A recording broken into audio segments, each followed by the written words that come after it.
बेगूसराय ग्रामीण आपसे बेगूसराय के सांसद सह केंद्रीय मंत्री गिरिराज सिंह पर जनता दरबार के क्रम में एक युवक ने हमला कर दिया।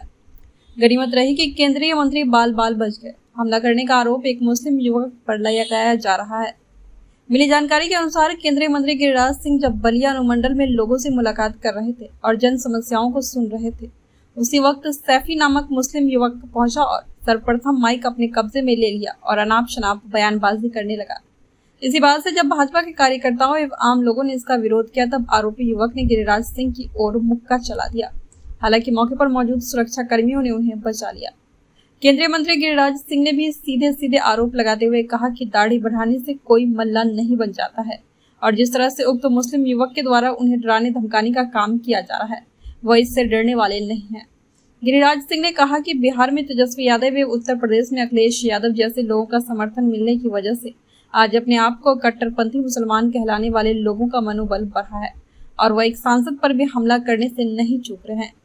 उन्होंने एक बार फिर वक्फ बोर्ड पर सवाल उठाते हुए कहा कि वक्फ बोर्ड के द्वारा फतवा ही नहीं, बेगूसराय में भी हिंदुओं की जमीन पर नोटिस भेजा जा रहा है और उसे अपना बताया जा रहा है।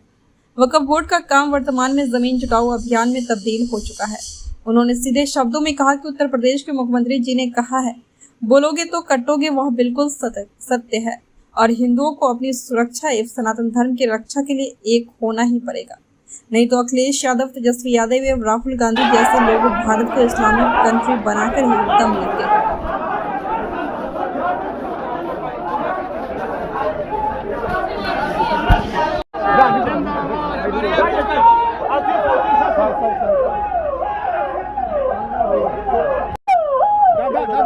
दादा आप पर हमला किया गया, क्या कहेंगे? असामाजिक तत्व और उस तरह का व्यवहार करना उचित नहीं है। ये एक मुलम्मा पहन लेने से कि मौलवी हैं और गिरिराज सिंह पर हमला करना ये उचित नहीं है और मैं इसका भर्त्सना करता हूँ। ऐसे देखिए, जनता दरबार यानी सारे अधिकारी जनता के साथ जनता की समस्याओं को सुन करके चलने लगे, तो वो पहले तो जबरदस्ती माइक ले लिया, कुछ इधर उधर की बातें बोला। हम अपना बर्दाश्त करते हुए आगे निकल गए।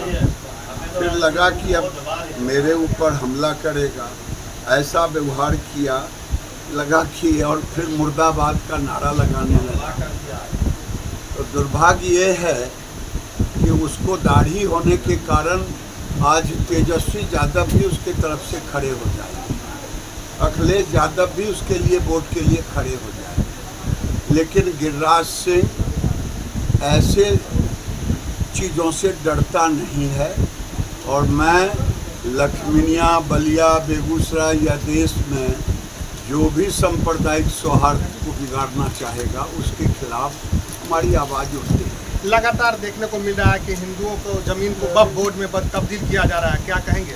ये पूरे देश के अंदर वक्फ बोर्ड एक ऐसा वक्फ बोर्ड है जो जमीन हड़पो आंदोलन, अभी आपने बख्तियारपुर के गोविंदपुर में, बलिया में, पकठौल में, बेगूसराय के पकठौल में, ये हर जगह ऐसे कर रहे हैं।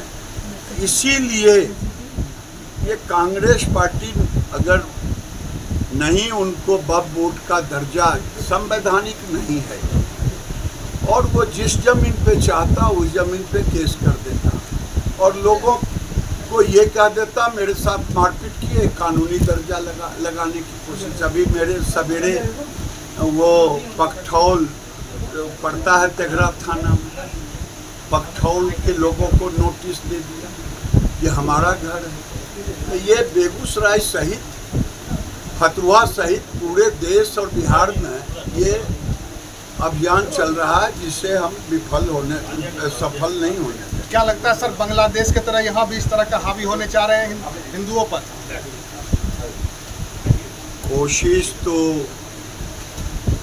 ये करते ही रहते हैं, क्योंकि देश में जहाँ भी कभी सांप्रदायिक तनाव बिगड़ता है तो हिंदुओं की तरफ से नहीं, मुसलमानों की तरफ से। मैं कहता हूँ तथाकथित आज़ादी के बाद से एक भी तजिया पर कभी हिंदुओं ने पत्थर नहीं फेंका, लेकिन हिंदुओं के हनुमान जयंती, बलिया में दुर्गा मूर्ति के विसर्जन कार्यक्रम में बाधा डाला। इसी तरह से कभी रामनवमी में, चाहे नालंदा हो, गोपालगंज हो, पूरे देश में बरेली हो, ये पूरे देश में ऐसे काम वो किया करते हैं। और राजनीतिक पार्टी के कुछ लोग जो वोट के सौदागर हैं और मुसलमानों की वोट के हकदार अपने को मानते हैं, चाहे राहुल गांधी हों, चाहे तेजस्वी यादव हों, चाहे अखिलेश यादव, ये उनके आगे खड़े होते हैं उनको बचाने के लिए। लेकिन अब समय आ गया है कि योगी जी ने सही कहा, अगर बटोगे तो कटोगे। अब हिंदुओं को भी अब एक होना पड़ेगा।